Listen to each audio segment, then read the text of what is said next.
damos inicio a esta nueva jornada de la Diplomatura de Medios Audiovisuales y Reconversión Cultural, organizada por el Programa Universitario de Comunicación Audiovisual para la República Argentina, PUCARA, del Instituto de Extensión de la Universidad Nacional de Villa María, Córdoba, acompañada en gestión y contenidos por la Defensoría del Público de Servicio de Comunicación Audiovisual y financiada y avalada por la Secretaría de Políticas Universitarias del Ministerio de Educación de la Nación.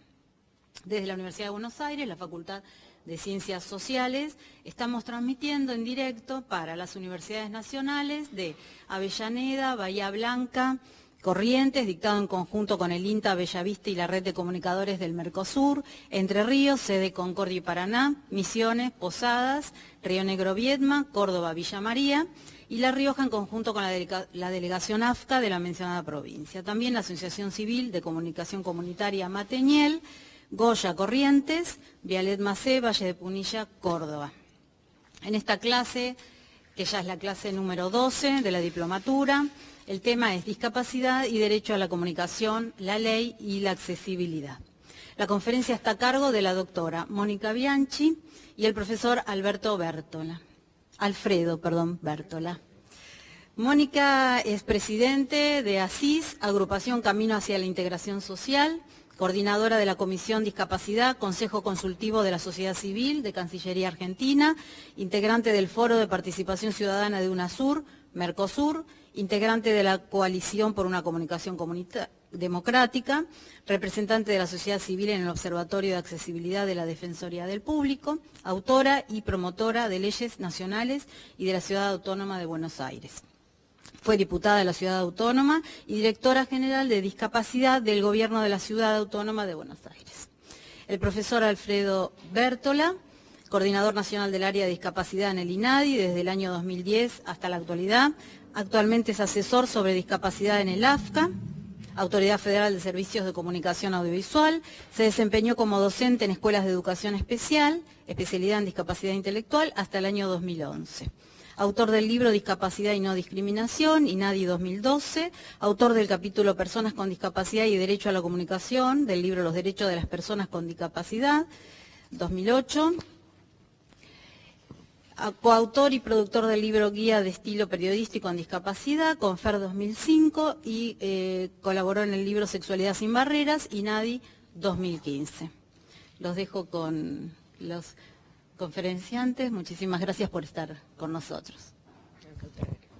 No, gracias a ustedes, gracias por el espacio, este espacio de reflexión, este espacio para hablar un poco de este tema que con Mónica hace unos cuantos años venimos peleando y gracias a Dios podemos decir que viendo frutos. Quizás no en el porcentaje o en la magnitud que querríamos, pero de cero a esto estamos contentos. Yo voy a hacer una pequeña introducción para que Mónica después, me pongo así para que Mónica me pueda, voy a hacer una pequeña introducción para que Mónica después profundice directamente en lo que es el artículo 66 de la Ley de Servicio de Comunicación Audiovisual y la convención y algunos detalles. Las barreras existentes sociales, ¿sí? Responden a un único modelo y no acepta, estas barreras no aceptan la diversidad en sus principios, ¿sí? Y hacen suponer socialmente que hay una sola manera de hacer las cosas, ¿sí? Y en este esquema de pensamiento, ¿sí? Millones de personas quedan fuera de este concepto, quedan discriminadas, ¿sí? Y las barreras en la comunicación son uno de los motivos principales por los cuales las personas con discapacidad quedan afuera y relegadas socialmente. ¿A qué me refiero con esto de incorporar y ver la cuestión de discapacidad y esto de las barreras? Yo recién, antes de hablar siempre miro un poco los lugares. Me llamó la atención, mucho me llamó la atención la rampa que ustedes tienen acá en la facultad, que había dos carteles diciendo que no se pongan bicicletas ni se obstruya la rampa. Digo, mientras que haya necesidad de que existan esos carteles, hay necesidad de que ahondemos y profundicemos en estos temas, ¿sí? Porque, como decía recién, hay una sola manera de concebir las cosas, ¿sí? No existen personas con movilidad reducida que necesitan la utilización de la rampa. Yo voy a hablar de dos barreras, ¿sí? En lo que es la comunicación. Una de las barreras, vamos a hablar, y es la que voy a profundizar un poco, es las barreras en la construcción de sentido, ¿sí? Y las otras son las barreras físicas en la comunicación, que esto se va a referir más profundamente Mónica, que son las barreras, quizás son complejas, pero a la vez las más simples de solucionar, porque se ven, ¿sí? Recién estaban hablando de, aquí en la universidad, del tema de la lengua de señas, del intérprete, del subtitulado, la audiodescripción. Bueno, esas barreras son físicas. ¿Cómo se arregla? Cumpliendo la ley, el artículo 66 de la Ley de Servicios de Comunicación Audiovisual. ¿Está? Esas son las físicas. ¿De qué hablamos cuando hablamos de estas barreras en la construcción de sentido? ¿Sí? Cuando comunicamos, influimos en la construcción de la idea que tenemos todos sobre la realidad, ¿sí? Y no estoy hablando del comunicador social, de la persona, no sé, de un periodista, de un político. No, estoy hablando, todos comunicamos, ¿sí? Todos comunicamos a lo largo del día, en una parada de colectivo, en una sobremesa, en una reunión de amigos, todos estamos comunicando. Y en esta comunicación y en el cómo nos comunicamos también influimos en la construcción de los otros sobre la realidad. Cómo construye el otro esa realidad. Y si no tenemos en cuenta esto y no profundizamos sobre esto, podemos fomentar estereotipos, podemos seguir manteniendo estereotipos, en este caso concreto sobre la discapacidad. Por eso me parece importante, por eso agradezco estos espacios, agradezco que en todo el país estemos pensando grupos de personas en esto, más personas que están emparentadas con el tema de la comunicación. Por eso es necesario reflexionar y pautar en cómo y qué comunicamos. Yo considero que hay dos actitudes sociales por las cuales fuertemente se discrimina a las personas con discapacidad. Una es la total indiferencia y la otra la visión parcial del individuo, la visión parcial de la persona. ¿Qué es esto de la total indiferencia? No existen. Ahí hablamos de invisibilidad, invisibilizamos a todo un sector, a todo un grupo de gente, a todo un grupo de personas. Y yo casi siempre cuando hablo de este tema de la invisibilidad pongo un ejemplo que creo que es fuerte y muy gráfico. Digo, de los que están viendo, de los que están aquí, ¿a quién no le pasó alguna vez o no escuchó? Vamos a hacer una situación común. Un adulto con un niño de 3 años, por la calle, de la mano. Y un adulto que puede ser el padre, la madre, el tío, alguien, vamos a vincularlo afectivamente fuerte a ese niño. Van por la calle y el niño, que bueno, por lo menos a mí me pasó, y cuando doy este ejemplo a muchas de las personas que me escuchan les ha pasado igual o parecido. Ese niño va por la calle y ve a una persona que está en una silla de ruedas. Entonces le dice al papá, a la mamá, al tío, bueno, a este adulto que lo lleva al niño de la mano, niño o niña, ¿por qué ese señor, esa señora está en una silla con unas ruedas? ¿Por qué ese señor no habla y mueve las manos? ¿Por qué ese chico tiene los ojos así como un chino y habla distinto? ¿Por qué ese señor usa anteojos y un bastón caminando? Y la respuesta del adulto en el 99,9% de los casos es no lo mires, se puede sentir mal. Y yo hice hincapié antes y lo recalqué que el vínculo afectivo con el chico era fuerte y cierto. Imagínense que este adulto, no lo hace por no querer al chico. Pero en ese momento estamos empezando a grabar el cassette en nuestra cabecita a los 3 años de que hay un grupo que no existe, que no hay que verlo, no lo tenemos que mirar. Y esto que parece un ejemplo sonso, creo que nos puede hacer pensar en cómo vamos construyendo todo esto de la discriminación y la invisibilidad. Y también la escuela es parte de esta formación. En la escuela el que desafina jamás va a estar en el coro, el que es medio patadura jamás va a estar en un equipo deportivo. Bueno, el que no tiene todas las neuronas porque no salió bien sorteado en la repartija de neuronas no va a estar nunca en el cuadro de honor. Todo ese grupo de niños en la escuela quedan relegados, quedan invisibilizados para determinadas cuestiones. ¿Qué es esto de la visión parcial?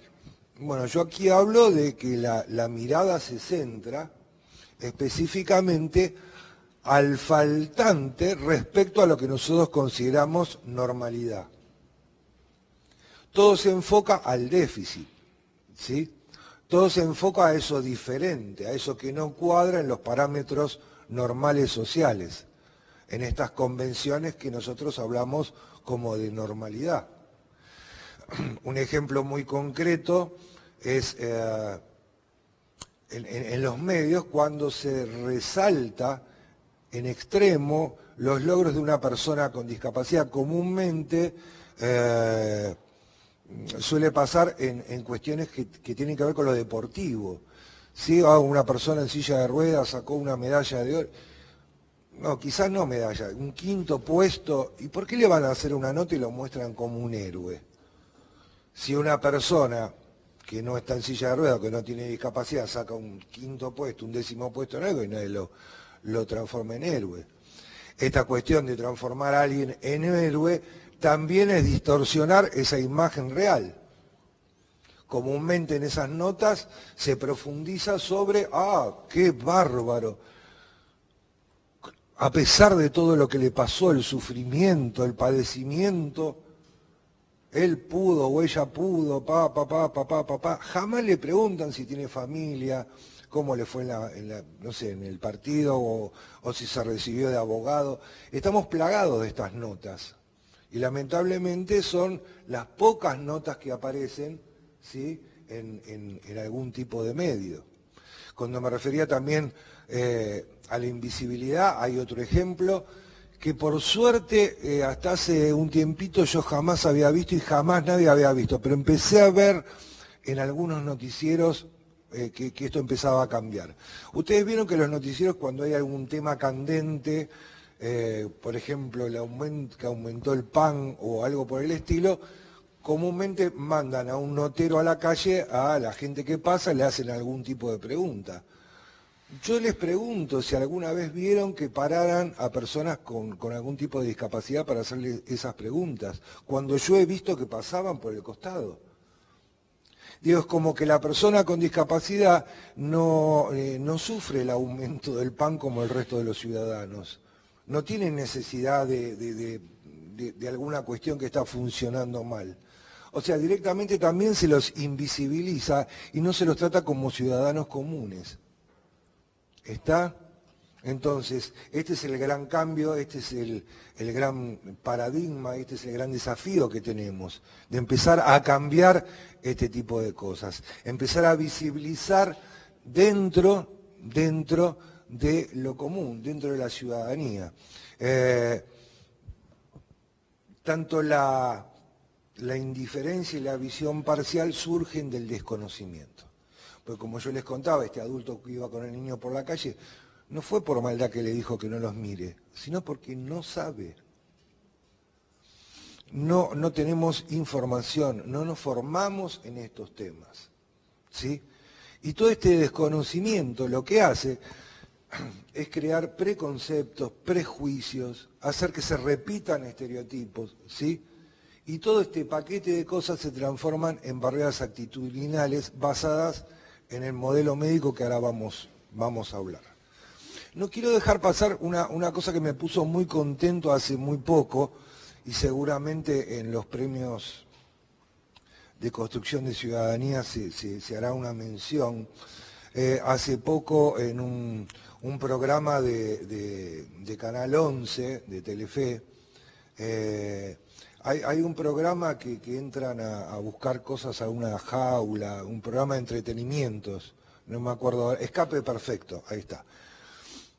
Y me llamó la atención dos programas de este ciclo. Uno donde participaba una pareja y estaba el hijo. El hijo era autista, tenía autismo. Y el conductor lo hizo participar como muchas veces hace participar en el diálogo cuando tiene que tomar decisiones, todo, al hijo de esta pareja, pero de una manera común, de una manera como si fuera el hijo de cualquier otro y sin ningún tipo de discapacidad. Y después en otros programas fue mucho más fuerte porque concursaban un papá y la hija. La hija tenía síndrome de Down y la persona del equipo que contestaba las preguntas era la hija. Por supuesto que, bueno, la producción armó las preguntas no de las características que le hace con otros participantes, pero para la chica tuvo que hacer un gran esfuerzo para poder concursar y poder jugar. Y el trato fue exactamente igual a cualquier otro participante. Porque estamos acostumbrados a ver que si llega a pasar esta situación, ¡ay, qué lindo, qué suerte, cómo nos llenás el alma, sos un regalo de Dios, sos... No, ¿por qué no lo hacen con el resto de los participantes? Esto es discriminar, esto es poner en lugar diferente, esto es no ver a la persona. Quise rescatar esto porque me pegó bien, porque venimos peleando por esto hace muchísimos años. Porque, como vemos, no es solamente incorporar los puntos del artículo 66, que es fundamental, porque además es ley, sino empezar a saber este tipo de cosas e incorporarlos. Va a ser la única manera de que las personas con discapacidad estén en igual condiciones y sean tratadas iguales que al resto de las personas. Cuando en un programa tan frívolo, tan simple como un programa de entretenimiento, pueda participar una persona, en este caso una chica con discapacidad, y no haya ningún tipo de diferencia con el resto. Para entender un poco hacia dónde vamos y en qué situación estamos, yo les voy a hablar un poquitito de historia, un poquitito, no sábado a la mañana hablar de historia, pero podemos marcar tres modelos, ¿sí? Tres actitudes, tres visiones de la discapacidad a lo largo de la historia. En la primera, el modelo de la prescindencia, el modelo médico y el modelo social. ¿Qué son estos modelos? Bueno, el modelo de la prescindencia nace en la antigüedad y en la Edad Media, donde la gente pensaba que el origen de la discapacidad tenía que ver con un motivo religioso. O sea, la persona con discapacidad nacía porque de alguna manera esto era un castigo divino, hacia la familia, hacia la persona, hacia quien sea. ¿Cuál era el destino de estas personas con discapacidad en este modelo social? Era la prescindencia, o sea, matarlas. ¿Se acuerdan esto de tirar a los niños por el monte Daigeto en Esparta? A los bebés que nacían con cualquier tipo de anomalía, alguna diferencia con respecto a los patrones de normalidad, como no iban a ser productivos a nivel social, se los tiraba por un monte y se los mataba. Y en otro de los casos era aislarlos totalmente. Cuanto más lejos y a cuantos más kilómetros estuviera del grupo social, mejor. ¿Está? Esto era el modelo de la prescindencia. Después viene el modelo médico rehabilitador, que es todavía el modelo que nos sigue presionando y nos sigue ahogando con respecto a hacer valer los derechos de las personas con discapacidad. Esto nace en la edad moderna, tiene su auge, su empuje, su punch a principios de los 60. ¿Cuál es el origen de la discapacidad? La enfermedad. O sea, vos tenés algún tipo de discapacidad, estás enfermo. ¿Está? Las personas con discapacidad son causas individuales y a lo sumo, su grupo circundante familiar. ¿Sí? Es un problema aislado. ¿Está? ¿Qué tenemos que hacer con las personas con discapacidad? ¿Se acuerdan en el de presidencia? Era matarlas o alejarlas de todo. Acá estamos más buenos. Acá estamos más buenos, lo que hay que hacer es rehabilitarlos. O sea, nacen enfermos, tenemos que curarlos y hacerlos lo más parecido al modelo de normalidad, a lo que nosotros consideramos normalidad. Yo pregunto, no sé si ustedes saben algunas cuestiones sobre discapacidad, pero un niño o niña que nace con síndrome de Down, nace con una cuestión genética donde hay una trisomía en el par 21. Nace con esa trisomía en el par 21. Se le da el nombre síndrome de Down. Nace. Vive, 80 años, 70 años, 60 años. Muere. Murió con la trisomía en el par 21. Digo, esta no es una enfermedad, es una característica genética que nosotros le pusimos y señalamos como enfermedad. ¿Por qué? Porque es diferente. Miren que simple, yo lo digo así tan fácil, pero en las cabezas también nos deben estar jugando una mala pasada. ¿Cómo es esto? Si toda la vida me dijeron que los chiquitos mogólicos son enfermitos, pobrecitos. No, tienen una característica genética que es trisomía en el par 21. Como nosotros todos tenemos alguna característica que nos hace diferentes y personales. ¿Está? Entonces, ¿qué hacemos en el modelo médico? Tratar de hacerlo lo más parecido posible. En el caso del síndrome de Down, yo he visto que han operado operaciones de cirugía estética para sacar los ojos achinados, por ejemplo. Se obliga de repente a personas con discapacidad auditiva de que hablen y no utilizar la lengua de señas, porque bueno, el hablar, este en el caso de sordera profunda, ¿sí? Cuando quizás no quieren hablar.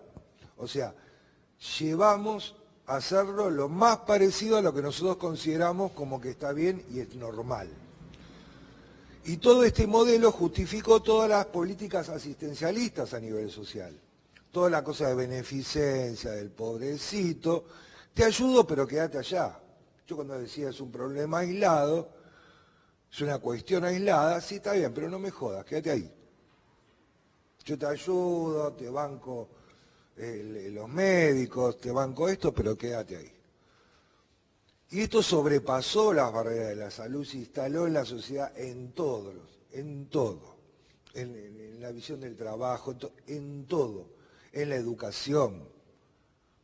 Entonces, el nacimiento de la escuela especial que tiene que estar bien lejos de la escuela común, para que los chicos no se mezclen. Y por suerte, a fines de los años 60 nace, y acá hago recalcar una cosa muy importante, esto no nace atrás de un escritorio de eruditos en la materia, sino que esto nace por la lucha de las personas con discapacidad por sus derechos, lo que se llama el modelo social o paradigma social, donde hablamos que el origen de la discapacidad, acuérdense, presidencia hablábamos que era un origen divino, un castigo religioso, el médico de la enfermedad, y acá hablamos de que la discapacidad tiene una causa social, que ahora lo vamos a explicar. Las personas son personas sujetos de derecho, y ¿hacia dónde apuntamos con las personas con discapacidad? Hacer una construcción colectiva, personas con discapacidad y personas sin discapacidad, con acciones concretas a derribar las barreras que impiden el desarrollo de las personas con discapacidad en la sociedad. Esto es central. Y acá pongo dos ideas, ¿no? Digo, la desigualdad no se resuelve con bondad, sino con justicia. Digo, muchas veces calmamos socialmente nuestras ideas sobre discapacidad regalando un caramelo o una silla de ruedas, pero eso una vez por año y quédate allá, no me jorobes, ¿sí? Y la igualdad de derechos no implica la jerarquización de las condiciones humanas. No hay una persona que sea mejor persona que otra, más persona que otra. Una persona que escucha no es mejor que una que no escucha. Una persona que ve no es mejor que una que no ve. Entonces, ¿por qué hacemos por abajo y solapadamente esta jerarquización cuando no hacemos valer los derechos de las personas con discapacidad? ¿Por qué tenemos que poner el cartelito en la rampa de no dejar las bicicletas para que pueda subir una persona con movilidad reducida? Y aquí nace la Convención sobre los Derechos de las Personas con Discapacidad, que es ley en nuestro país desde el año 2008 y está reglamentado. O sea, esto es ley, no es una idea, una cuestión, es una ley, es una convención internacional. Hay mucha cantidad de países suscriptos a esta ley. ¿Y cuál es el objetivo de esta ley? Primero, abordar a la discapacidad a nivel internacional, ya no como una cosa social, territorial, regional.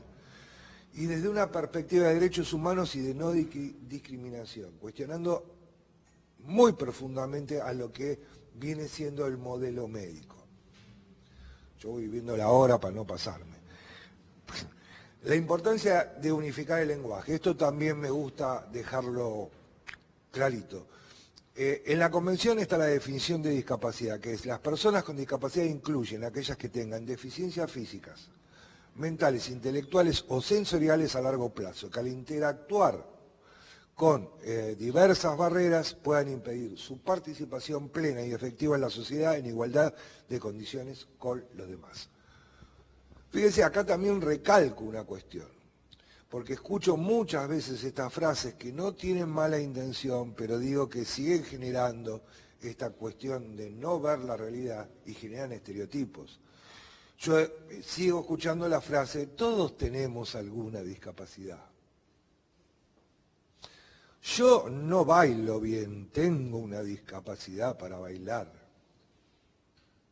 No, a ver, que te quede claro. Discapacidad son aquellas personas que tienen deficiencias físicas, mentales, intelectuales o sensoriales. Punto. Aquella persona tiene una discapacidad para amar. No, es un turro. Digo, si es así, no es una discapacidad para amar. Discapacidad es esto. Pues si no empezamos a mezclar las cosas, todos tenemos discapacidad. Entonces, ¿para qué estamos hablando? ¿Por qué? ¿Está claro esto? Es cierto que la carga de discapacidad, la palabra discapacidad es un término con una carga negativa enorme, ¿sí? Fíjense ustedes también que se lo utiliza bueno, hablamos de historia, ahora hablamos un poco de lengua. Si después vamos a hablar de matemáticas, si la hacemos completa. De lengua. Fíjense ustedes que la palabra discapacidad comúnmente se utiliza en el sujeto de la construcción gramatical, cuando en realidad es una característica de la persona la discapacidad. Si yo digo el discapacitado, es todo discapacidad esa persona, no tiene otra cosa. Yo digo el ciego, ¿qué veo? Un bastón blanco gigante, es lo único que estoy viendo, no estoy viendo otra cosa de esa persona. Digo, bueno, en este caso para hacerlo más corto, el mogólico, y estoy viendo una persona que lo único que tiene es trisomía en el par 21, no tiene otra cosa. Ahora fíjense ustedes cómo cambia, ¿no? Si yo digo persona con discapacidad. Pues persona con discapacidad, abogada, con 3 hijos, que vive en Lanús, que ta. Con discapacidad es una característica más de la persona. Persona con discapacidad visual, que da clases en la facultad, que se recibió un máster no sé cuánto, que trabaja en tal lado, que tiene 2 hijos, que tiene pelo rubio, que pa. Fíjense cómo cambia en la construcción gramatical el sentido que le damos. Primero estamos poniendo esto de persona, no es una cosa, no es una enfermedad, no es un castigo, es una persona con determinadas características, que las aclaramos si es necesario. Entonces, forma correcta, que hasta hoy es lo aprobado por la Convención y por infinidad de organizaciones de personas con discapacidad a nivel internacional, la palabra correcta es discapacidad y en el uso del término es persona con discapacidad. Esto es lo legalmente que hoy por hoy existe y lo que pidieron las personas con discapacidad que se utilizara de esta manera. Fíjense términos como incapacidad e invalidez. Entonces, yo digo incapacidad, ya le estoy diciendo esta persona no es capaz. Peor es esta persona inválida, no tiene validez. Es terrible esto. Y lo usan abogados, jueces como si nada. Y lo venimos usando como si nada, y si lo escuchamos no nos alteramos, porque es de uso común esto que yo les decía, ¿no? Que entra en esto de la construcción de sentido, nos parece que está bien y no lo cambiamos. Pero yo estoy diciendo que esa persona no vale. Pues las personas con discapacidad son tomadas como sinónimo de algo triste, de algo trágico, y en eso son tratadas como víctimas individuales. Y en realidad las personas con discapacidad lo que padecen, lo que sufren, es nuestra discriminación. Lo que padecen y lo que sufren son las barreras que ponemos todos los días socialmente para esas personas. Pobre, nació ciego, no conoce los colores. ¿Por qué pobre? ¿Qué tristeza va a tener de no conocer los colores si nació ciego? Pobre, no escucha y no la música de Beethoven. ¿Por qué va a estar triste de no escuchar Beethoven si no tiene ni idea de lo que es escuchar Beethoven? Esto lo vamos metiendo y armando esta cuestión del pobrecito, de la enfermedad, del que padece. Entonces yo lo voy a ayudar. No, hacerle respetar los derechos, no. Ayudarlo sí.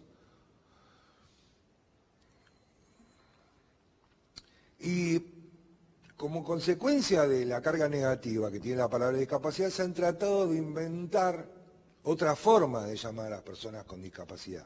Por ejemplo, persona excepcional, persona con capacidades diferentes, persona con necesidades especiales. Pregunto yo, de los que estamos escuchando estas reflexiones, ¿quién no es una persona especial? ¿Quién no lo es? ¿Quién no es una persona excepcional? Y peor está el de capacidades diferentes. Yo siempre digo, los únicos que conozco con capacidades diferentes son los de la Legión de Superhéroes. Superman que vuela, tiene una fuerza tremenda, Flash que corre a velocidades increíbles, el otro que nada, Aquaman, etc. Esas son capacidades diferentes.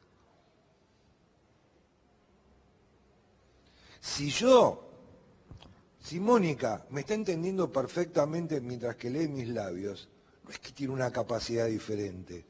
Ella tuvo que aprender a leer los labios. Cualquiera de nosotros que no escuchemos, vamos a recurrir a aprender a leer los labios.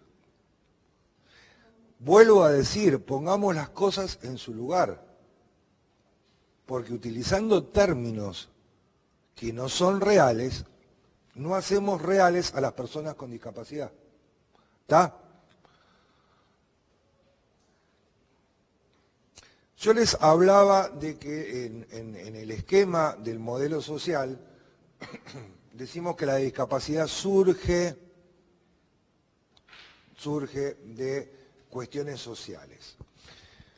Dije, lengua, historia, matemática. Una pequeña fórmula.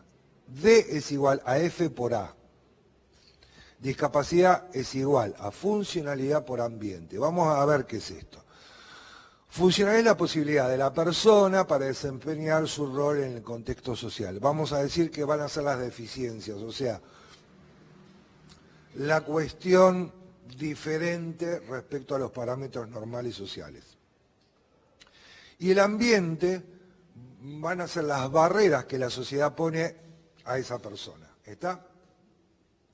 Vamos a ver qué pasa si a esto lo cambiamos por números y por un ejemplo concreto. Supónganse, Jorge le falta una pierna. ¿Sí? Le falta una pierna, tiene que trasladarse con muletas y Jorge quiere ir a su banco a hacer un trámite personal a su cuenta personal. Como le falta una pierna, vamos a ponerle en el valor de funcionalidad de Jorge, o sea, esto que es diferente con respecto a los parámetros normales, un valor de 1, ¿sí? Porque le falta una pierna, digamos que tiene una movilidad bastante... Y llega al banco. En el banco hay una buena rampa, los pasillos son amplios para que él pueda trasladarse dentro del banco y llegar a la ventanilla que le corresponde. Los baños son adaptados para que él tenga lugar para poder entrar, si es que tiene necesidad de ir al baño en el lugar. O sea, que el ambiente en esos momentos no le presenta ninguna barrera. O sea que le vamos a poner un valor de 0.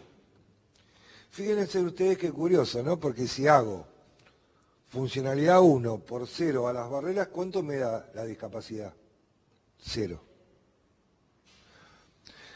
Y está el caso de Carlos. Carlos, vamos a seguir hablando de una discapacidad física que es la que más se ve y más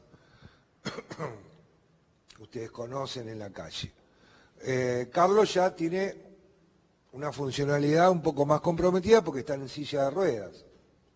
Entonces a Carlos vamos a ponerle que su funcionalidad es 5. Va al mismo banco, porque no hay muchos bancos tan accesibles, va al mismo banco y nuevamente hay una buena rampa, los pasillos son amplios, tenemos los mostradores a la altura,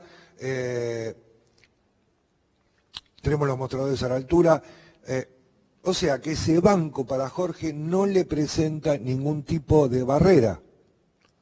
Con lo cual, nuevamente, funcionalidad 5 por 0, discapacidad me da 0. Ahora, si cambiamos los valores y vamos a lugares donde comienzan a aparecer barreras, donde la persona no puede desarrollar lo que quiere, fíjense que aparece un valor en la discapacidad. O sea, empieza a aparecer la discapacidad. En el mismo caso de Jorge y Carlos, una funcionalidad 1 y en un ambiente con algunas barreras, me aparece discapacidad 1, 1 por 1, 1. Y si la funcionalidad aumenta y las barreras aumentan, aumenta la discapacidad. O sea, síntesis, si yo quito esas barreras, no hay discapacidad. Y lamento aguarles la fiesta a algunos que están un sábado a la mañana escuchando de que todos nosotros somos responsables, por eso dije, de un trabajo compartido con las personas con discapacidad. Somos responsables que exista la discapacidad o no. ¿Está?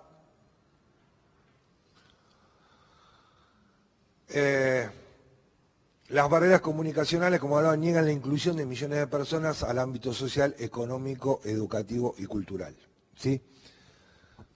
Y si hablamos tanto de barreras, tenemos que hablar de accesibilidad. ¿Qué es la accesibilidad? Es la utilización de los recursos en el momento oportuno. Recursos pertinentes en el momento oportuno. Ni antes ni después, sino en el momento que se los necesita.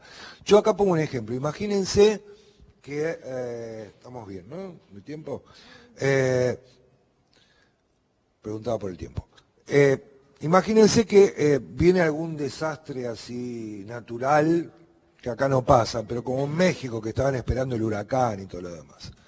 Imagínense que Defensa Civil tiene que mandar un comunicado, ¿sí? Tiene que mandar un comunicado de qué forma el ciudadano se tiene que proteger frente a esa cuestión adversa climática. Accesible, millones de personas van a estar en inferioridad de condiciones y en peligro de muerte, porque no se van a enterar de cómo defenderse y qué es lo que viene.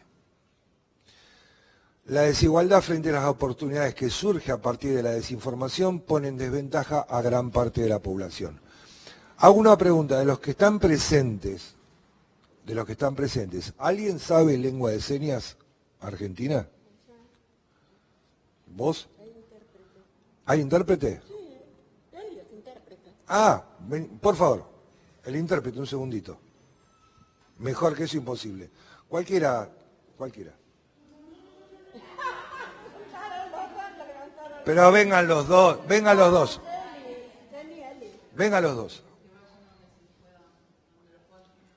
Te voy a pedir un favor muy grande. Que me interpretes en lengua de señas esta frase. ¿Puede ser?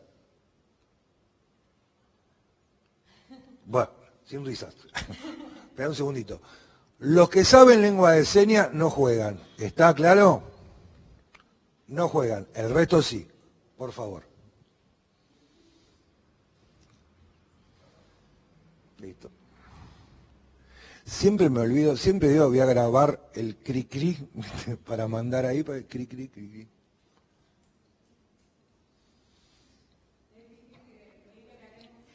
Cri-cri. ¿Qué pasa? Lo que la compañera acaba de decirles, en lengua de señas, es que el que primero venía acá, yo le iba a regalar un televisor. ¡Qué lástima!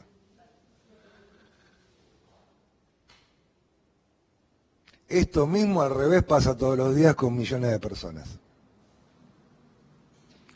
Y no en perderse un televisor, que es una cosa material, que hay cosas mucho más importantes. En quedarse afuera de discusiones políticas, de pensamiento político, en cuestiones de cultura popular, en lo que sea. Quedan afuera. ¿Por qué? Porque de la misma manera que ustedes no entendieron lo que dijo la compañera, ellos tampoco entienden el lenguaje. Y si no hay subtitulado pasa lo mismo. Y si no hay audiodescripción, también pasa lo mismo. Y yo con esto le doy el pie a Moni para que continúe en este derroteo. Gracias. Muy bien.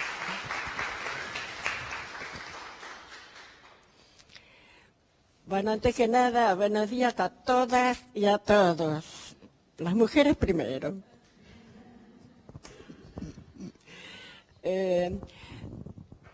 Cabe aclarar, si hace falta, de acuerdo a todo lo que fueron viendo, que yo soy sorda, ¿no?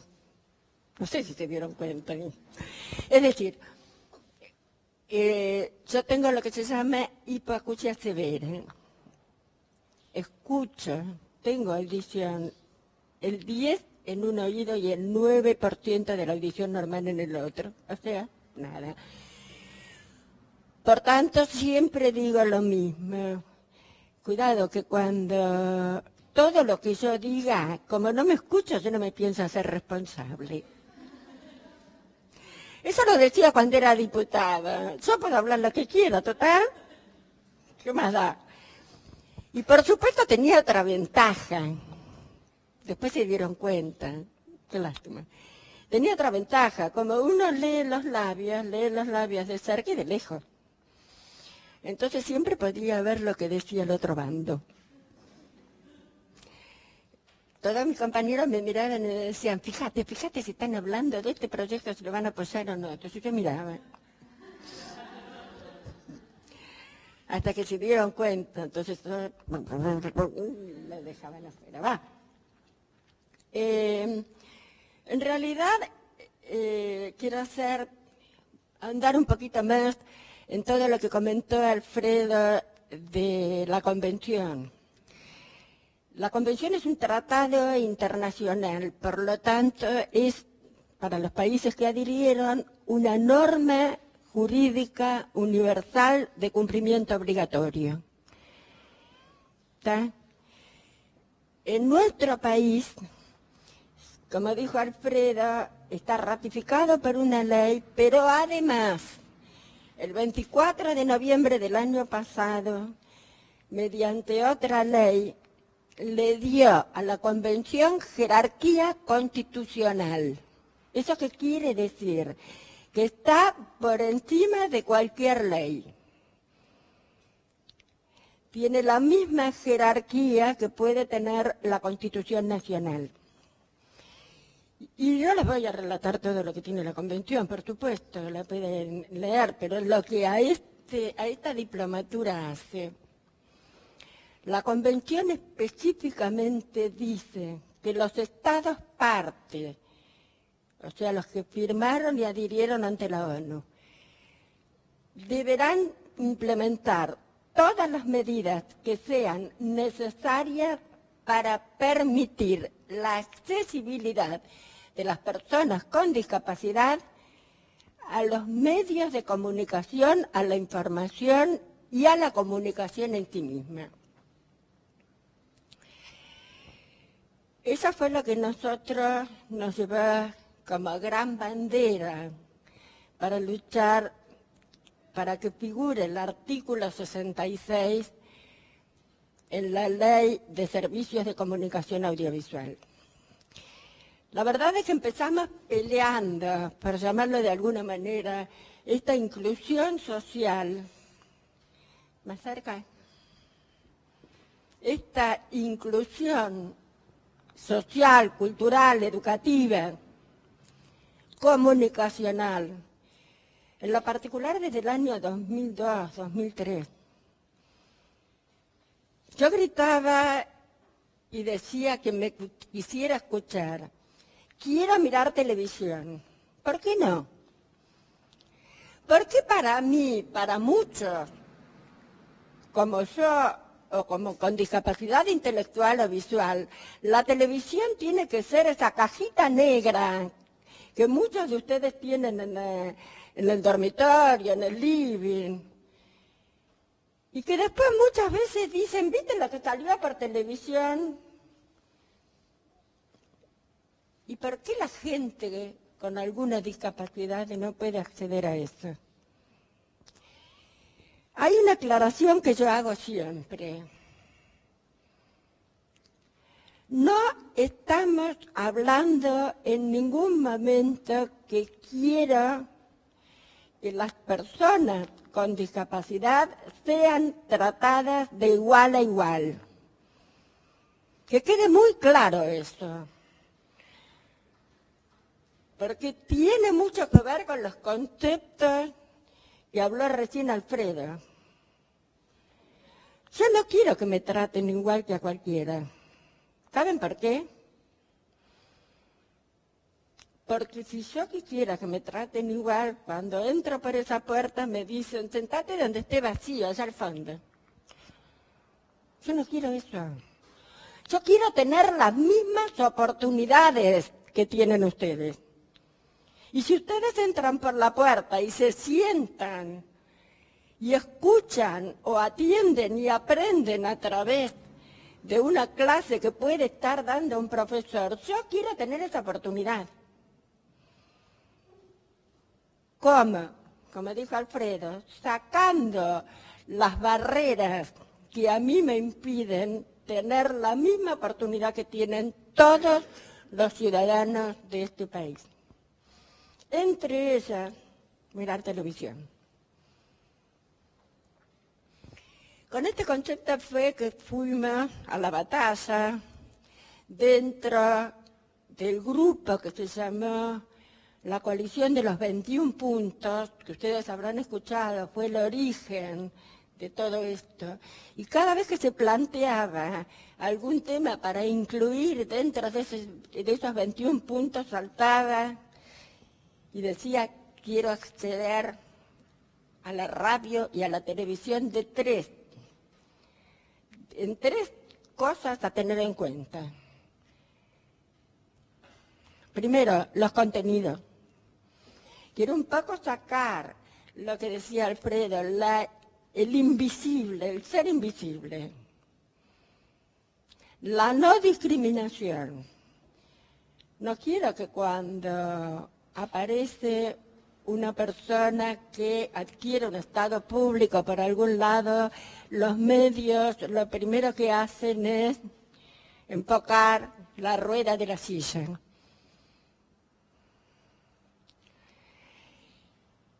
Y por último, el acceso en igualdad de condiciones que el resto de la gente. Por eso hablábamos de subtitulado, closed caption, que le decimos. Por eso hablamos de lengua de señas. Por eso hablamos de audiodescripción para personas con discapacidad visual y audiodescripción para personas con discapacidad intelectual. Ahora bien, ¿qué nos ha pasado a nosotros? Incluimos el artículo. Estuvimos trabajando mucho con Alfredo en lo que es la reglamentación. El paso que sigue, la implementación, ¿y qué nos encontramos? Con la tecnología. Nos dicen, vos que hiciste subtitulado, lengua de señas, audio, y ahora, ¿cómo le ponemos? Y entonces ahí empezamos el trabajo con los técnicos específicamente, con TDA, con ARSAT, a ver, ¿de qué manera podemos trabajar el tema del subtitulado, lengua de señas y las dos audiodescripciones? Les cuento por qué. Cuando yo peleaba tanto con TDA, no, con ATA, con la Asociación de Teleradiodifusoras Argentinas, ellos me decían, subtitular y poner lengua de señas es demasiado caro para nosotros, afecta la rentabilidad de los programas. Y yo, como buena doctora en ciencias económicas, les decía, a ver, señores, ¿por qué no lo miramos desde otro punto de vista? ¿Por qué en vez de pensar qué tan caro sale subtitular, poner lengua de señas o hacer audiodescripción, no pensamos al revés? ¿Cuántos televidentes más gano por poner esto? ¿Cuántos? 1 millón, 2, 5. 5.200.000 personas con discapacidad hay en nuestro país. Pero no son ellas solas las que miran televisión. Mira todo el núcleo familiar. Y a mí me pasa. Si hay algún programa que no está subtitulado, mi familia no lo mira. Estamos todos sentados en el sillón con el televisor delante. Lo mismo pasa con todo. Ahora, específicamente en lo que es el closed caption, ¿en qué tenemos que trabajar mucho? ¿Cómo? A mí no me sirven que subtitulen igual si están subtitulando mal. El otro día, un periodista hablando, subtitulado, número 4 y 0, 40. Políticas del gobierno. Yo, como además soy militante, mire eso y dije, ¡qué bárbaro! 40 políticas implementadas en un solo día. Mi marido me dijo, ¿cuál es la política del gobierno? Y 40, ¿de dónde salió? A ver, porque es difícil de entender. Media pantalla Maradona, la otra media pantalla otro jugador, no me acuerdo. Entonces, el que hablaba era Maradona, sale. O estas actas cuesta adelante. ¿Escucharon? O estas actas cuesta adelante. Yo que soy rápida para leer. ¿Qué dijo? O estás atrás o estás adelante. En el medio campo no me serví. Entonces a mí no me sirve que algunos canales, cuando entramos a discutir, me digan, ay, perdone, doctora, usted quería que subtitulara, lo puso en la ley de medios, yo subtitulo. No es lo mismo En la ley de servicios de comunicación audiovisual no dice que hay que subtitular como quieran. Por supuesto que hay que hacerlo bien. Entonces aquí viene el problema. ¿Qué es bien? A uno, a dos renglones, a cuántas palabras, con abreviaturas, sin abreviaturas. ¿Qué es bien? Entonces el esfuerzo nuestro como sociedad civil, y mucho en esto estamos sentados en el Observatorio de Accesibilidad de la Defensoría, que nos abrió la puerta para poder trabajar desde la sociedad civil conjuntamente con el Estado. Nuestra función ahora, después de haber trabajado todo el año, es llegar a un protocolo de subtitulado o de closed caption que les permita a los canales tener algo, una normativa en base a la cual van a tener que subtitular.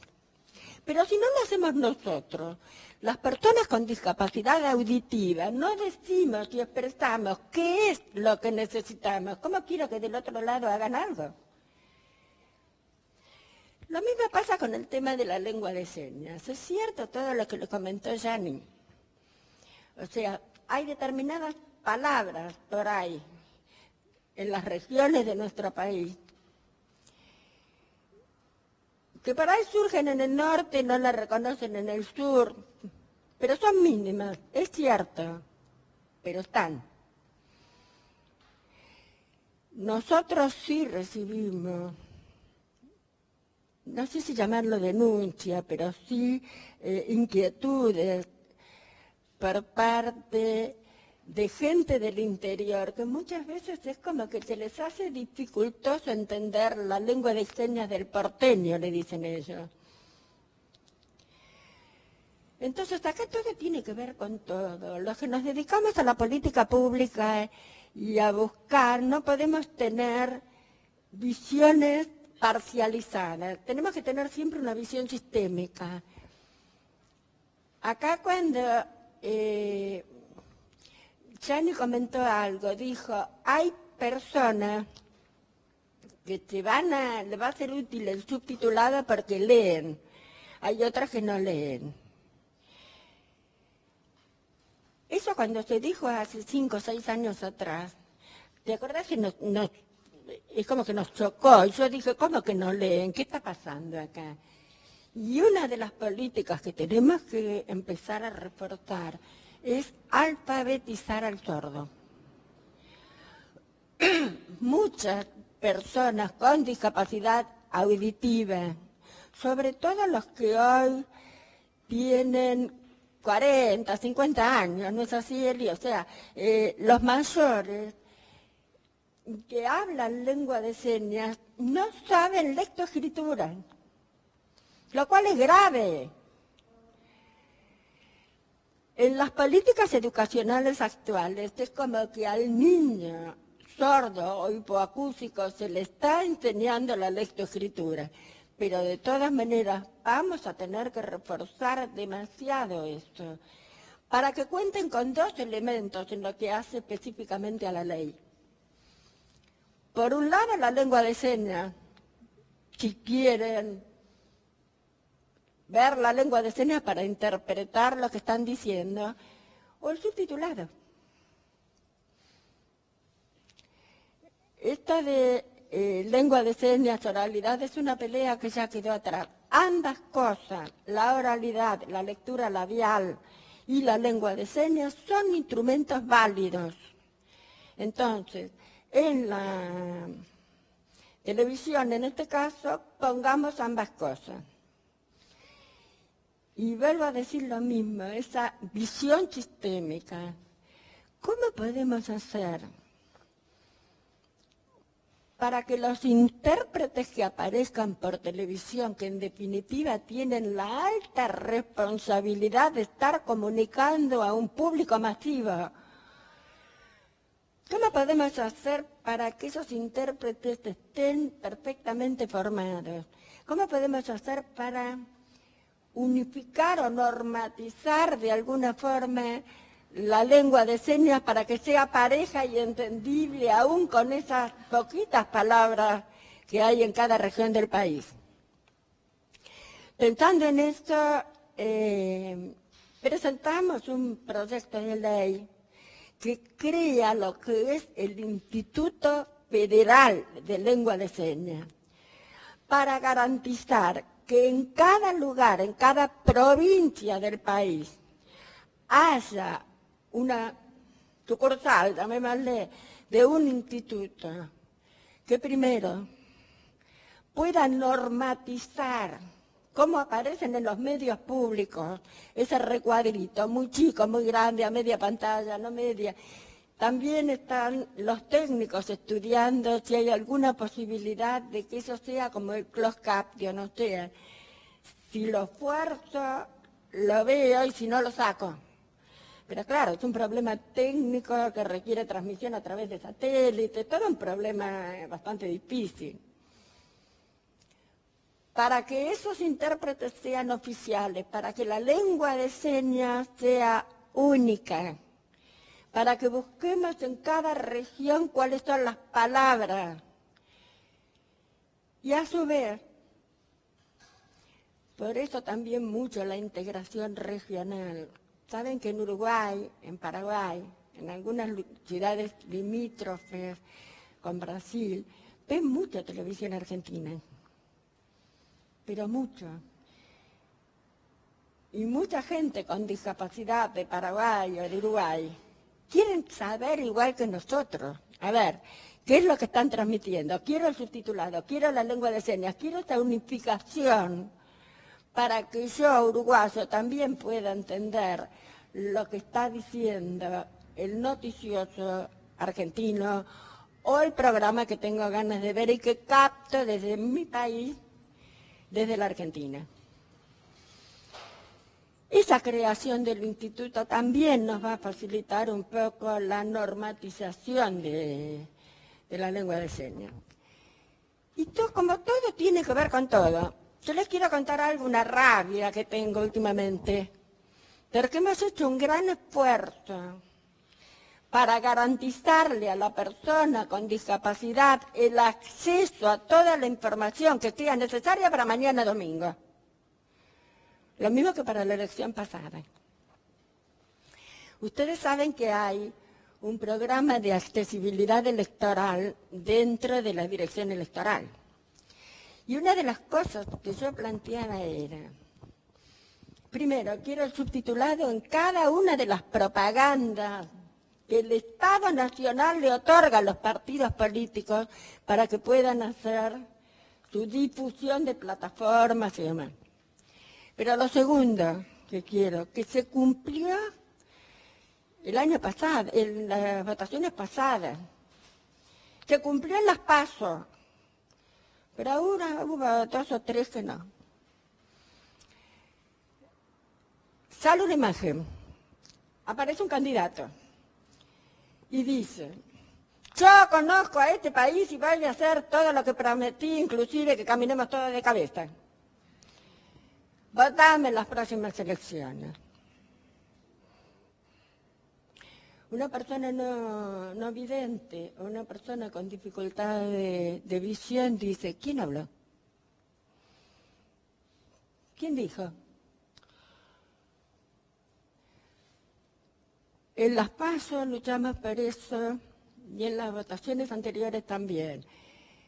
Cuesta tan poquito que el candidato diga, soy fulano de tal, y atrás todo lo que tenga ganas. Pero identificate. Entonces la persona que no te está escuchando tu propuesta, porque esa persona con discapacidad mañana vota. Y merece ver, como bien dijo Janina, 678, un debate presidencial. ¿Por qué no? ¿Saben que el debate que hubo entre los candidatos a presidente no estaba subtitulado? La excusa fue es que van muy rápido para subtitularlo. No me importa, que vayan más despacio los candidatos, no me interesa. Mi pregunta es, ¿a esos candidatos no le interesan 5.200.000 personas y sus familias? ¿No les interesa? Entonces, digo, como ustedes ven, hay mucho por caminar. Por supuesto que, como bien dijo Alfredo, hemos avanzado tanto, pero tanto, que a veces nos sorprendemos un poco a nosotros mismos, ¿no? Pero avanzamos, vamos, pero necesitamos fundamentalmente la participación constante de aquellos que de alguna u otra manera van a ser o son responsables de los medios de comunicación, de aquellos que van a tener la responsabilidad de transmitir información, que la transmitan accesible para todos y que la transmitan en forma adecuada. Por eso, la función mía un poco es concientizar a la gente y decirles, ustedes van a ser comunicadores. Cuando hablábamos con los locutores o con los futuros locutores del ISER, yo les decía, ustedes van a estar frente a una cámara. ¿Cómo dirían si me tuvieran que entrevistar a mí? Tienen pacucia, sorda. ¿Sabe que todos pusieron los ojos como platos? Y dicen, no, no diríamos nada. Lo cual tampoco sé si está demasiado bien. Porque a lo mejor la forma correcta de decir es, vaya a hablar con el micrófono abajo porque la entrevistada, la Mónica, lo que fuere, lee los labios. Pero la naturalidad que nosotros pretendemos de la sociedad, ese cambio tan grande sociocultural que estamos buscando, debe reconocer que tiene que ser ida y vuelta. Y la verdad es que a las personas con discapacidad queremos que la sociedad nos acepte y nos levante esas barreras para tener igualdad de oportunidades. Pero también es como que nos cuesta todavía insertarnos en la sociedad y no ponernos muchas veces en el lugar de víctima o, ¿por qué no?, en el lugar de atropellar. Les doy un ejemplo muy sencillo. Ustedes saben que hay una ley que establece que el 4%, en el caso del Estado Nacional, el 4% del personal de planta, el puesto tiene que ser destinado a personas con discapacidad. En el caso de la Ciudad de Buenos Aires es el 5%, que lo establece la Constitución mediante la implementación de una ley de la cual soy autora. A ver, entonces viene la gente con discapacidad y dice, ustedes que están en el Estado me tienen que dar un puesto ya, porque la ley lo dice. ¿Qué le decimos? Perfecto, ¿cuál es tu currículum? ¿Qué preparación tenés? ¿Tenés el secundario terminado? No, pero me tienen que dar un puesto ya, porque la ley lo dice. No. La ley establece la aptitud para ciertas cosas. No, pero me tienen que dar un puesto ya.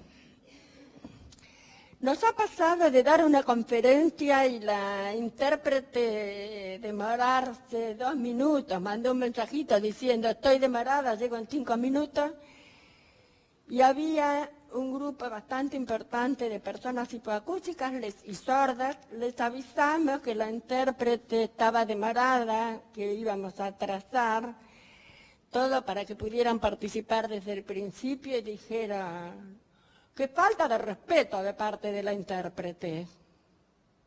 Hermano, se retrasó para el tránsito, o sea, no hay que saltar de esa manera.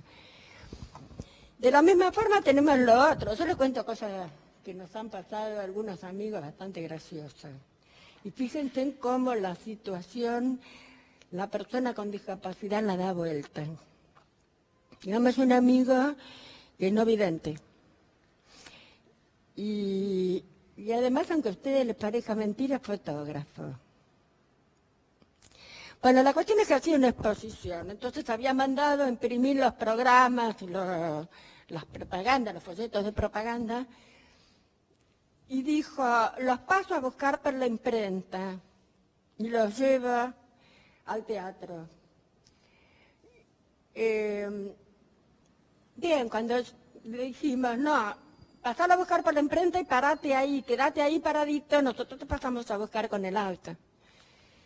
Cuando llegamos, con mi marido al volante, el paquete estaba. Alejandro no. Miro, el paquete está, empiezo a buscar y lo veo parado en la vereda de enfrente. Y una señora que le ayuda y lo cruza. Cuando llega, lo voy a buscar. Le digo, ¿qué hacías en la vereda de enfrente? Nada, me dice, yo estaba parado con mi paquetito y mi bastón, vino una señora y me dijo, venga que lo cruzo. Y a la miércoles me cruzó. Y me quedé paradito ahí porque seguro que venía alguien, como vos viste, y me dice, yo lo ayudo, me cruzó para acá. Y yo le dije en ese momento, ¿y por qué no le dijiste? Oiga, señora, no quiero cruzar. Y me dice, ¿qué sé yo? Lo hace con tanta voluntad. Tenemos otro caso, un compañero que trabajaba en la municipalidad, justamente era de lo que hoy es COPIDIS, la comisión en el gobierno de la ciudad, la comisión de discapacidad. Él está en silla de ruedas. Entonces un día estaba paradito, Coppola, estaba paradito no, sentadito, está en silla de ruedas. Sentado en la vereda esperando que el hijo fuera a sacar el coche del estacionamiento y lo viniera a buscar. Y un señor muy amablemente enganchó la silla de atrás y le dijo, lo cruza, y empezó a cruzar. Entonces, Coppola, que no es nada tímida, frenaba la silla de ruedas y le dijo, es que yo no quiero cruzar. Y la persona lo miró así y le dijo, qué desagradecido que sos. Y se terminó de cruzar y lo dejó en el medio de Avenida de Mayo. Cuando cambiaba el semáforo. Coppola siempre cuenta, yo le daba las ruedas tratando de dar la vuelta. A ver, esto es para poner un poco de humor porque nos pasan también esas cosas. Algunas son graciosas realmente. Pero quiero decir... un poco también lo que dijo Alfredo, no somos dramáticos. No tenemos tanta clavada de puñales, pero sí, vuelvo a insistir, lo que fundamentalmente queremos es tener las mismas oportunidades que tiene cualquiera. Y el acceso a los medios de comunicación es una de esas oportunidades que no queremos dejar de pasar. Porque tenemos los medios, porque tenemos la ley y porque estamos todos, sociedad, personas con y sin discapacidad, preparados para esto. Y como para terminar, piensen en algo, una frase que ojalá fuera mía, pero no es mía. Hay alguien que dijo una vez, la discapacidad empieza cuando la voluntad termina. Gracias a todos.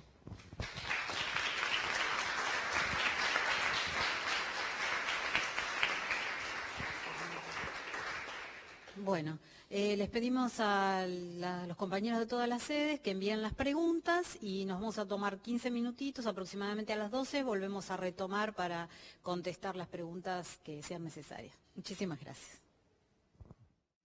Retomamos con todas las sedes. Llegaron unas cuantas preguntas, vamos a tratar de hacer lo más expeditivos posible. Hay algunas preguntas para Mónica.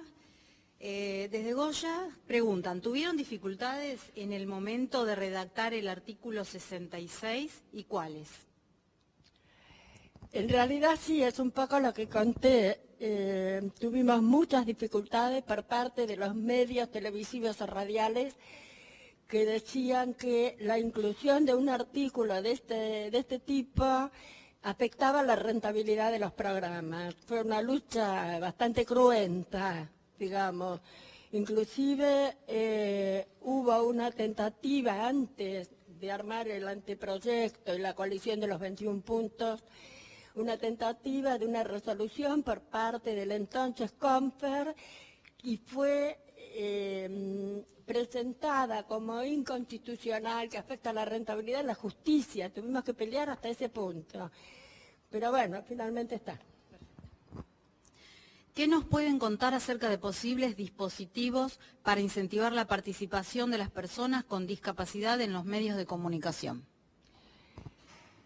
Digamos que para incentivar la participación, yo no sé si se refiere a la participación en los medios por sí misma. Hay muchos periodistas con discapacidad, aunque ustedes no lo vean. Hay periodistas radiales con discapacidad. Yo misma tengo una columna de radio y no aclaro que tengo una discapacidad.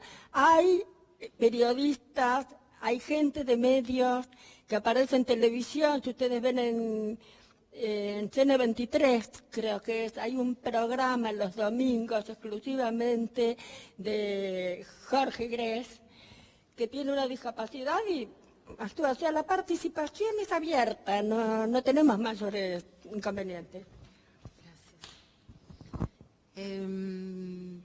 Para Alfredo, ¿qué responsabilidad le cabe a los periodistas respecto a la inclusión de las personas con discapacidad? Bueno, es lo que hablaba antes, ¿no? Creo que tiene que ver con una cuestión de ética profesional y esto de empaparse, de salir de esta sombra, este gris del desconocimiento. Creo que esta es la responsabilidad de los periodistas. Inclusive quiero recomendar, creo que fue dado como bibliografía, el monitoreo de las discapacidades en TV que hizo el Observatorio de Discriminación. Es un trabajo brillante, si no está en la página del Observatorio de Discriminación, y ahí pueden obtener información de cómo es vista la discapacidad dentro de la televisión, cómo es tratada. Inclusive se puede aprender mucho entrando en la página del Observatorio de Discriminación y ver los casos donde hubo denuncias y donde actuó el observatorio, y la parte de fundamentación es realmente brillante. Entonces de ahí se puede aprender mucho. Aclaro que el observatorio es del AFCA y participa en el INADI y el Consejo Nacional de la Mujer, y se viene trabajando desde hace muchos años. Y bueno, como todo, se incorporó el tema de discapacidad y realmente les recomiendo esto. Por supuesto, repito, la responsabilidad del periodista es transmitir, informar, ¿sí?, y hablar con el lenguaje correcto y preciso para no seguir discriminando y mantener estos estereotipos sociales de los que hablábamos antes. Para Alfredo, desde Concordia, ¿cuál es la opinión que tiene sobre la inclusión de personas con discapacidad en las escuelas convencionales? Yo soy un ferviente defensor de la inclusión educativa, que no solamente toca a las personas con discapacidad, a los niños, jóvenes, niñas con discapacidad, sino la inclusión en general. Hace muchos años que venimos peleando por esto. Quizás no estoy de acuerdo en hacer las cosas a los ponchazos, hacer las cosas rápido y mal, porque hay que hacerlas. Básicamente la inclusión educativa tiene que ver con un cambio de paradigma y un cambio sustancial y profundo del sistema educativo. No se pueden tomar chicos, o sea, primero la destrucción de la escuela especial, como algunos dicen que desaparezca la escuela especial. No lo hablábamos con Mónica, no sabíamos la pregunta, pero lo estábamos hablando recién. La desaparición de la escuela especial como tal, como funciona hoy en día, puede ser, pero la desaparición de la escuela especial como nexo, como acompañamiento, como lugar, inclusive la escuela especial puede abrirse a muchos más niños y niñas que no tengan que ver con el tema de discapacidad. Por ejemplo, una familia que venga, no sé, de Corea, que se instalan, o en la Argentina, que ha pasado, digo, la cantidad de supermercados y lugares que decimos vamos al chino a comprar. Bueno, estos chicos vienen sin el idioma. Quizás la escuela especial pueda trabajar en una primera etapa para no tirar al pibe en la escuela común y se sufra hasta que pueda aprender el idioma. Pero repito, soy un ferviente defensor de la inclusión educativa, pero bien hecha. Tenemos que reformar el sistema educativo y entender qué es esto y cómo se hace. No es cuestión de tirarle a una maestra de grado de una escuela común, tirarle, y digo tirarle porque esto es así, un niño o una niña con discapacidad, y encima de que se tiene que trabajar sola con 40 pibes, tiene que dedicarse a este chico con discapacidad cuando no tiene la formación. También soy un ferviente defensor en la cuestión de la formación más completa del docente. Yo sé que se me van a tirar algunos en contra en esto, pero el docente tiene que estar preparado para trabajar en una escuela inclusiva. Y repito, no solamente con el tema de discapacidad. Pasó muy cerca de donde vivía yo, en un barrio, en Villa Pueyrredón, en la escuela de la vuelta de casa, llegaron una familia boliviana donde estaban trabajando todos en la verdulería. Los chicos, por supuesto, fueron a la escuela del Estado, que queda a una cuadra de la casa de... La maestra dio la consigna para mañana: dibujen en el cuaderno la bandera. Los chicos dibujaron la bandera boliviana. Pero acá no es el problema que hayan dibujado la bandera boliviana, sino que la maestra los retó y les puso en rojo y le corrigió el cuaderno como que estaba mal. Digo, esta preparación no la están teniendo los docentes. Hay muchos docentes que por motus propio se preparan, se capacitan, pero tenemos que entender y tenemos que hacerlo desde el Estado, y la reforma al aparato educativo tiene que ser profunda y dar vuelta a todo como si fuera una media, porque si no la inclusión real no va a existir. Yo en esto quiero agregar un granito de arena de experiencia. A ver, yo a pesar de la hipacusia severa en aquellos años, era como que no había tampoco escuela. Estaba la escuela, Airolo para sordos y nada más. Yo soy producto de la escuela común, no de la integración, de la escuela común, complementada con la escuela especial, que es donde yo a los 2 años aprendí a hablar, aprendí vocabulario. A los sordos nos falta mucho vocabulario. Aprendí la lectoescritura en realidad. Y eso me permitió hacer la escuela común, la primaria, la secundaria, la universidad. Digo, la inclusión está buena, pero también digo que el complemento de la escuela especial tiene que ser fuerte, porque es la única forma de que un chico con alguna discapacidad pueda adaptarse a la escuela común. Yo voy a decir algo desde la experiencia plena. Traten, por favor, de entender esto. Yo también estoy a favor de la inclusión, porque es mi experiencia, pero digo siempre, lo digo de corazón, en serio, que si nosotros hubiéramos tenido, nosotros digo, mi mamá, mi familia, yo, hubiéramos tenido toda la tecnología, el conocimiento, la lengua de señas incluido, todo lo que hoy en día está a disposición de cualquier familia que quiera mandar a su chico a la escuela común, si yo hubiera tenido todo esto, seguramente mi vida hubiera sido un poco más fácil.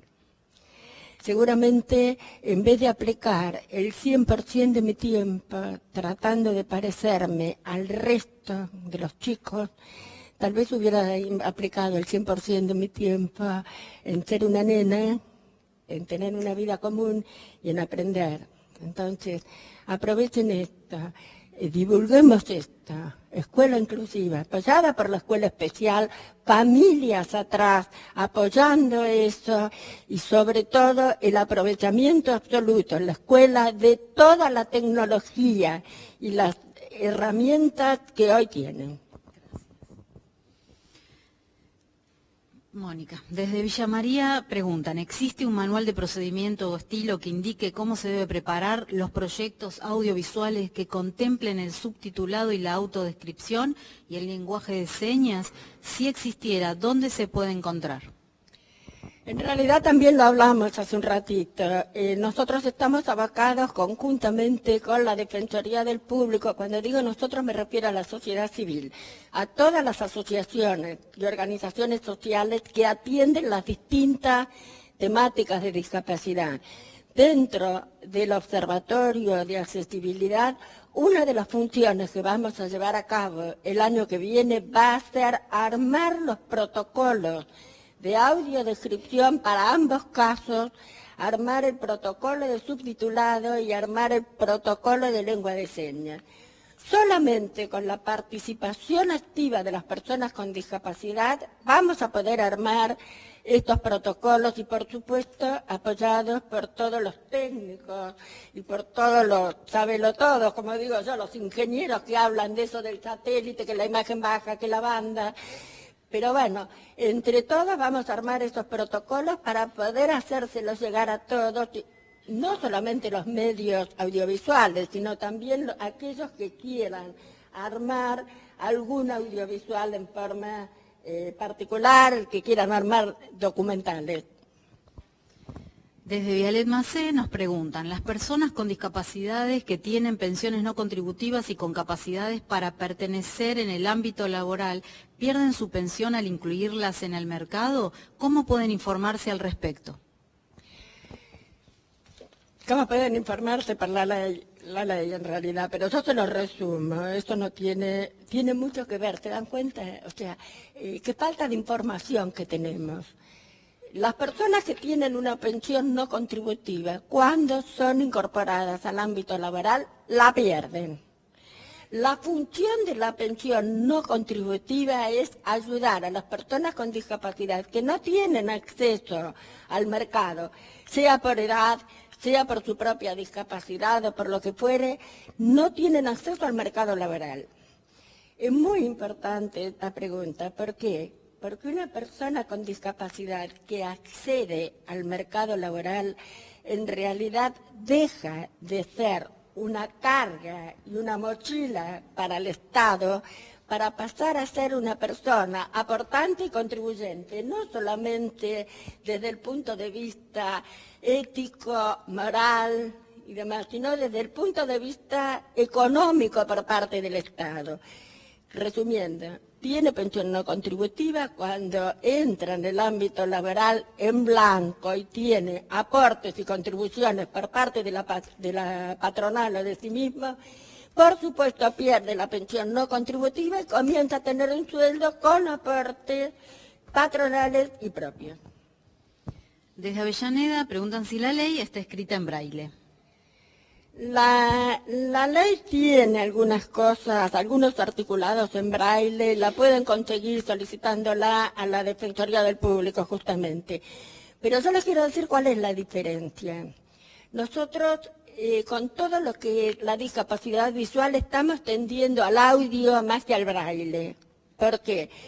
Pocas personas y en pocas escuelas, por no decir en ninguna, se enseña braille. Pero por las dificultades que trae. A ver, para que ustedes tengan una idea, algo que conocen. Hay algunos locutores que grabaron en un DVD El Quijote. Entra en un DVD completo. Para poder leer El Quijote en braille hacen falta 17 volúmenes, que son inmensos. Porque el papel es grueso, es cartón y demás, o sea, son bastante importantes, 17. Con lo cual, con todas las personas con discapacidad visual vamos por tiflolibros, vamos por el libro parlante. La ley para esas personas con discapacidad en la lectura está en este momento a disposición de cualquiera, grabada en su totalidad por parte. Por un lado, de Tiflo Libros la pueden pedir por internet, y si tienen el programa que transforma la palabra escrita en palabra hablada, la escuchan. Y si no, la Defensoría del Público la tienen grabada por la Asociación de Ciegos de La Plata. Ellos la grabaron y la pusieron a disposición de cualquiera. Una compañera de esta sede nos aporta una reflexión y una pregunta, pueden compartirla. Considero que nos falta mucho como ciudadanos la integración a las personas discapacitadas, partiendo desde los carteles que indican asientos en transportes destinados a personas con discapacidad motora. ¿Cómo piensan ustedes la integración y el aporte del closed caption, la lengua de señas y la audiodescripción en los medios para las personas no discapacitadas? ¿La sociedad civil visibiliza desde los medios con estas herramientas a las personas con discapacidad? Los tres sistemas que se plantean en el artículo 66, básicamente el subtitulado oculto y la audiodescripción, sirven para personas que no tienen discapacidad también. Adultos mayores, por ejemplo, está comprobado, y esto se han hecho estudios sobre todo en Estados Unidos, que por ejemplo los niños que están aprendiendo a leer y escribir, si ven un programa con subtitulado, el aprendizaje es mejor y más rápido. Personas que están aprendiendo un idioma, por ejemplo, viene, no sé, un yanqui acá a Buenos Aires, no sabe hablar español, o nosotros vamos a algún lugar que se hable inglés, si está subtitulado en el mismo idioma como es el closed caption o el subtitulado oculto, ayuda también al aprendizaje. Le sumamos también que, por ejemplo, si todos los programas estuvieran subtitulados, ahorraríamos un poco de ruido, por ejemplo, en el subte, donde están los televisores, que está el ruido del subte, está el ruido de los ventiladores en verano, más los músicos que están trabajando en el subte, y se le suma un televisor a alto volumen porque tiene que estar a alto volumen. Sumamos también en que, por ejemplo, en lugares donde es nocivo el ruido, como hospitales, si todos los programas estuvieran subtitulados, no haría falta tener el volumen alto para poder ver estos programas en lugares donde tiene que reinar la tranquilidad y no tiene que haber ruido. O sea, la sumatoria es amplia, además de que los sistemas de por sí, inclusive una cosa muy curiosa que pasó, la cuestión de la interpretación en lengua de señas de la presidenta, marca como un hito de inclusión social, porque todo el mundo está viendo eso. Las primeras transmisiones le llamó a todo el mundo la atención. Inclusive hasta se han hecho chistes sobre el tema. Hoy por hoy, si hay alguna cadena donde la presidenta no tenga intérpretes, va a llamar la atención. Es decir, ¿qué pasó? Bueno, esto me parece que es lo que va de fondo, y esto nos hace mejor a todos. Digo, ser ciudadanos inclusivos, el poder ver al otro como un compatriota, es hacernos crecer, ser mejores. Digo, y esto pasa con este tipo de sistemas, no solamente beneficiando a las personas con discapacidad. Gracias, Alfredo. Bueno, una última pregunta de una compañera de nuestra sede. Dice, aquí se habló de televisión. ¿Qué herramientas se piensan para la inclusión de las personas con discapacidad en el medio radial? Dos. Voy a tratar de ser cortita por una cuestión de tiempo, pero dos, y una está incluida en la ley de medios. A ver, vieron eso del asunto del 33% que corresponde de los medios, las bandas radioeléctricas, se dice, sí. Bueno, radiales, frecuencias, eso. Pero eso no tiene nada que ver con la sordera, eso a veces. Las asociaciones civiles dedicadas a cualquier tema, pero fundamentalmente nosotros luchamos por el tema de la discapacidad. Tienen derecho a tener esos espacios dentro de ese 33% para poder divulgar las cuestiones que les son propias. Eso en cuanto a la radio. Estamos tratando también de ver si eso que hacemos de audiodescripción para personas con discapacidad intelectual, muy cortito voy a tratar de hacerlo.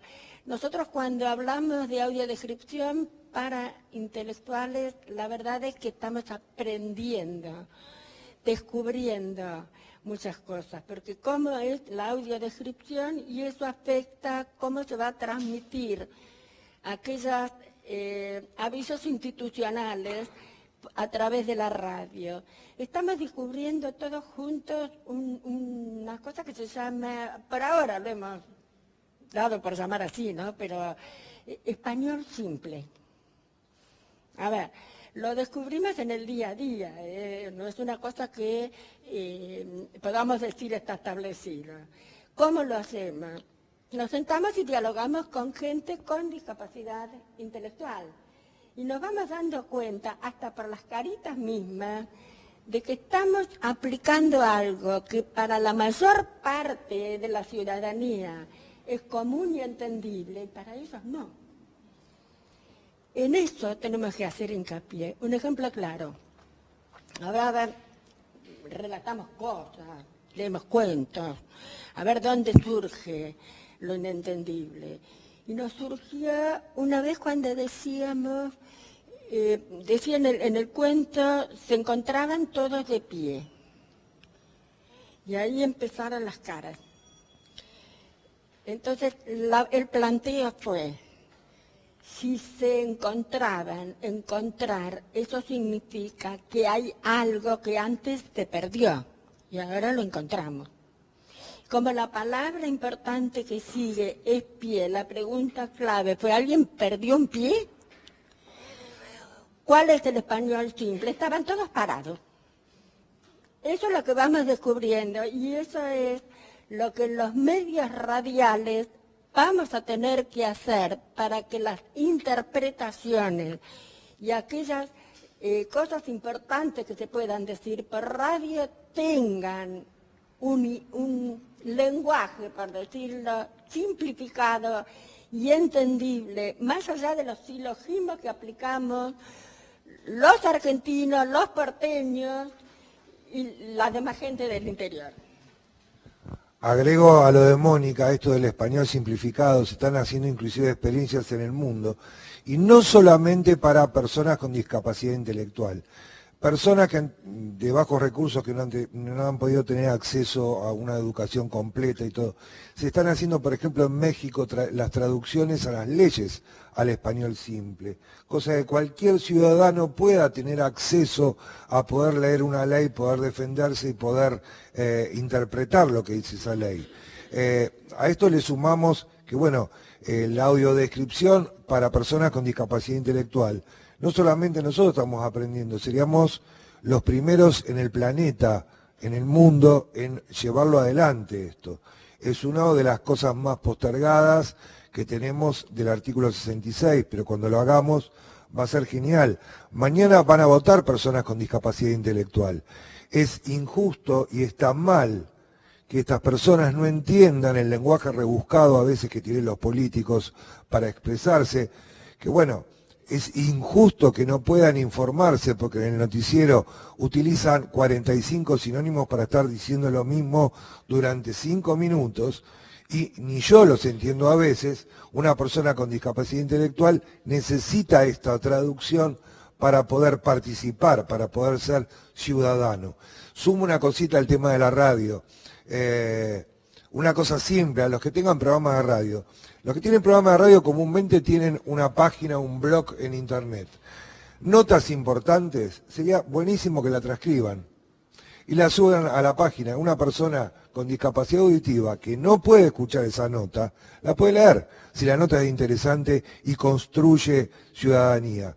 Una experiencia muy buena que se está haciendo en Entre Ríos, en Concepción del Uruguay, creo que era Ushuaia, me dijeron, y otro lugar más. Se están haciendo programas donde se pasan películas audiodescriptas. Esto que me pregunta, en Rosario también, por radio.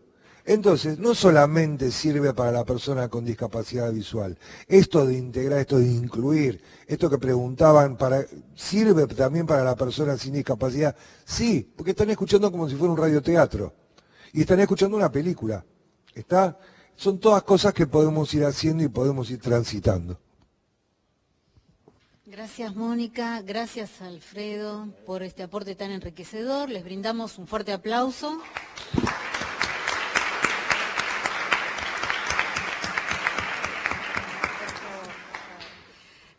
Bueno, la UBA, el Pucará, la Universidad de Villa María, la Defensoría del Público y la Secretaría de Políticas Universitarias felicita una vez más a los estudiantes, a las instituciones, a los docentes y coordinadores y coordinadoras que hicieron posible esta jornada.